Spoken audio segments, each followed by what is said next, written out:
I have been involved with the gang since I was 10 years old. I hit the juvenile system at 16 years old.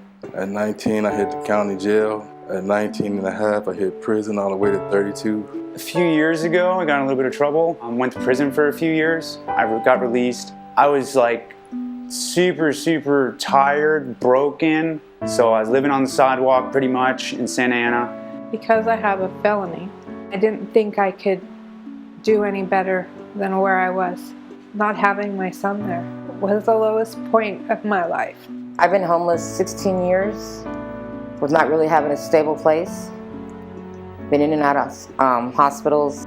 I was broken. I had been in jail and I had lost custody of my son.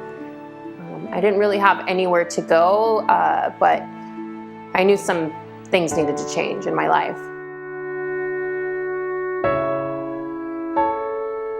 I was in the psych hospital, and my case manager referred me to Grandma's house. Overnight, I got a call and said, we found a place for you. So, I get there to Grandpa's house. The house itself is it's filled with a lot of hope, a lot of structure and accountability that I needed, to keep moving forward with my life. One of my tools in my toolbox was to tell myself, I want to live, I want to live. I love myself, I love myself. But I didn't know why I loved myself until I got to Grandpa's house. At Grandma's house, it was really the place where I learned how to be a mother to my child. And that's the good thing about being around Grandpa's house is because everybody's seeking the same thing. Everybody was in a low part of life at one time. And everybody just trying to make it. The biggest milestones I think that happened, of course, besides getting my son back at Grandma's house, was going back to school.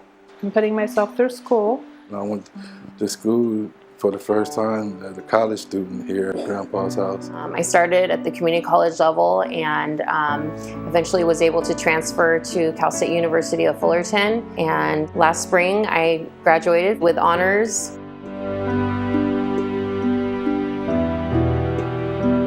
It was my time to leave Hope Harbor, but then they gave me the opportunity to be a helper there. Today, I am honored to be a caseworker and client advocate at Grandma's House of Hope. Once again, the Lord showed a light to me, and I was offered the opportunity to be a CLA. And shortly after that, I became a CL. I am now an employee of Grandma's House of Hope.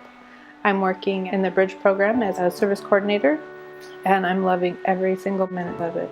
Coming in as a client in the dark place that I came from, and to be able to be in the leadership position today, that all goes to God, first off. Second off, Grandpa's house. And that's like one of my biggest joys is being able to give back and show other women that recovery is possible, change is possible. There's a better life out there for us. I never thought that, being a client at Grandma's House of Hope, that I'd ever give back in the way that I've been able to. It's been an amazing journey for me. And that's all thanks to Grandma's house. Today my life is so different, and I truly feel I am living in the light. I find so much joy in being able to be a mother and a friend and trying to bring other women hope. Yeah, I started seeing changes, good changes, positive change. And without Grandma's house, I would have never been able to make it through. It's been everything to me. It was like a battery boost in my life. Here, I began to trust myself again.